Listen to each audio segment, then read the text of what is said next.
আমরা to have ভার্বের present ফর্মটা শিখেছি। এবারে পাস্টে দেখে নেব কিভাবে টু হ্যাভ ভার্ব ব্যবহার করা হয়।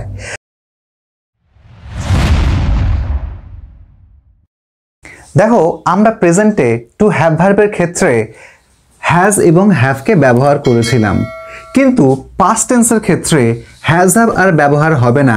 এখানে শুধু একটাই ভার্ব ব্যবহৃত হবে, সেটা হচ্ছে হ্যাড, অর্থাৎ সবার সঙ্গে হ্যাড। অর্থাৎ পাস্টের ক্ষেত্রে কিন্তু টু হ্যাভ ভার্বটা মনে রাখা খুবই সহজ। চলো আমরা এবারে কয়েকটা বিষয় বুঝে নিই। দেখো, বলছে টু হ্যাভ ভার্ব কখন হবে, ঠিক আগের মতোই প্রেজেন্টে যেমন শিখেছিলাম এখানেও ঠিক তেমনি।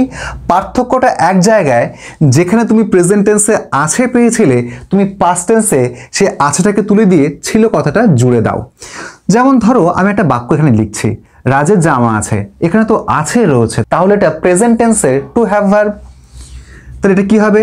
রাজ হ্যাজ আ শার্ট, এটা প্রেজেন্ট টেন্সের হলো। কিন্তু এবার যখন আমি পাস্ট টেন্স বানাবো, দেখো জাস্ট আছেটাকে আমি তুলে দিয়ে এখানে আমি ছিল কথাটা লিখে দিলাম। তাহলে বাক্যটা কি দাঁড়াবে? প্যাটার্ন কি? সেই same pattern, subject plus had. ওখানে ছিল subject plus has have present টেন্সের ক্ষেত্রে, আর এখানে আমরা পেয়েছি সাবজেক্ট প্লাস হ্যাড।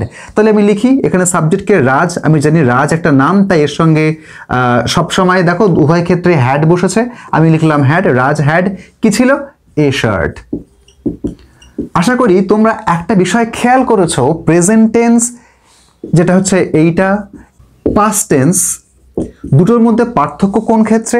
পার্থক্য শুধু কিন্তু দেখো ভার্বের বেলায়। বাংলাতে কার ক্ষেত্রে পার্থক্যটা হয়ে গেল? শুধুমাত্র ভার্বের ক্ষেত্রে। তুমি দেখো ইংলিশেও ঠিক সেমটা রয়েছে, কারণ আমরা জানি কি যে টেন্স তো একমাত্র ভার্বেরই হয়, তাই না? তাই দেখো এখানে প্রেজেন্টে ছিল হ্যাজ, আর পাস্টে কিন্তু হয়ে গেল had, Raj had a shirt. এর থেকে আমি একটা জিনিস বলতে চাই, যদি আমরা প্রেজেন্ট টেন্সের টু হ্যাভ ভার্বটা ভালোভাবে শিখে নিই, আমরা কিন্তু পাস্ট টেন্সের টু হ্যাভ ভার্বটা অনায়াসেই করতে পারবো। চলো আরো কয়েকটা উদাহরণ আমরা দেখি।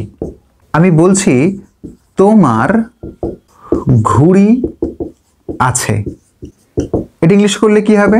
You have a kite. এটা হচ্ছে প্রেজেন্ট টেন্সে। পাস্টে করলে কি হবে? আমি যদি এই সেম বাক্যকে পাস্টে নিয়ে যাই, তাহলে হবে তোমার ঘুড়ি আছে, এটা হবে কিন্তু তোমার ঘুড়ি ছিল। তাহলে পার্থক্য কোন জায়গায়? এখানে রয়েছে আছে, আর এখানটাতে ছিল। এবারে এটাকে আমরা ট্রান্সলেট করে দেখি কি হবে। তাহলে তোমার ছিল, এখানে ইংরেজি কি হবে দেখে নাও। তোমার ছিল ইংরেজি লেখা রয়েছে ইউ হ্যাড, তো আমি লিখলাম এখানে ইউ হ্যাড। তারপরে কি লিখবো? কি রয়েছে? তোমার ঘুড়ি রয়েছে, তাহলে আমি এখানে লিখলাম আ কাইট।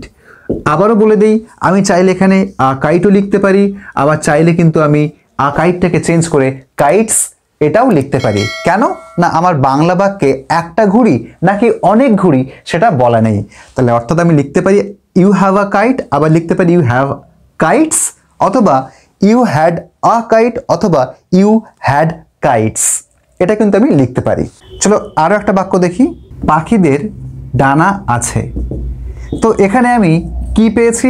আছে পেয়েছি, তাহলে এটা টু হ্যাভ ভার্বে লেখা এবং প্রেজেন্ট টেন্সে লেখা। আমি কি প্যাটার্ন ব্যবহার করব সেই আমি মনে রেখেছি, subject plus has have plus বাদবাকি অংশ, সেটা এখানে আমি ব্যবহার করব। বার্ডস হ্যাভ, কেন বার্ডসের পরে হ্যাভ লিখলাম? কারণ দেখো এখানে পাখিদের, আমি তো অনেক পাখির কথা বলেছি, তাই দেখো বার্ডস লিখেছি এবং সেই জন্য এখানে আমি হ্যাভ লিখেছি। বার্ডস হ্যাভ ডানা, উইংস। এখানে একটু বুদ্ধি ব্যবহার করতে হবে, আমি কিন্তু এই উইং লিখবো না, কারণ কোনো পাখির কিন্তু সাধারণ অর্থে একটা ডানা থাকে না, সেই জন্য কিন্তু আমি আ উইং লিখিনি। এখানে আমি লিখেছি বার্ডস হ্যাভ উইংস। অর্থাৎ আমি যে বাক্যটা ট্রান্সলেট করছি, সেখানে কিন্তু আমাকে যখন ট্রান্সলেট করব, আমাকে কিন্তু বাস্তব বিষয়টা প্রয়োগ করতে হবে। এই বাক্যটাকে যদি আমি পাস্টে নিয়ে যাই, তাহলে কি হবে তোমরাই বলো? পাখিদের ডানা ছিল প্রেজেন্টে, আর পাস্টে হয়ে যাবে কি? পাখিদের ডানা ছিল, অর্থাৎ ওখানে আছে আর এখানটা হয়ে গেল ছিল। ঠিক ইংলিশটা ঠিক একই রকম। কি হবে? বার্ডস হ্যাভ উইংস ছিল প্রেজেন্টে, পাস্টে হয়ে যাবে কিন্তু বার্ডস হ্যাড উইংস।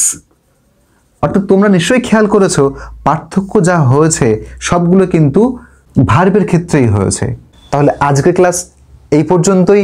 প্রত্যেকে ভালো থাকো। Thank you everyone. আর হ্যাঁ, যারা আমাদের চ্যানেলটাকে এখনো সাবস্ক্রাইব করোনি, তারা অবশ্যই আমাদের চ্যানেলটাকে সাবস্ক্রাইব করে নাও এবং তোমাদের মূল্যবান কথাগুলো কমেন্টে লিখে যাও।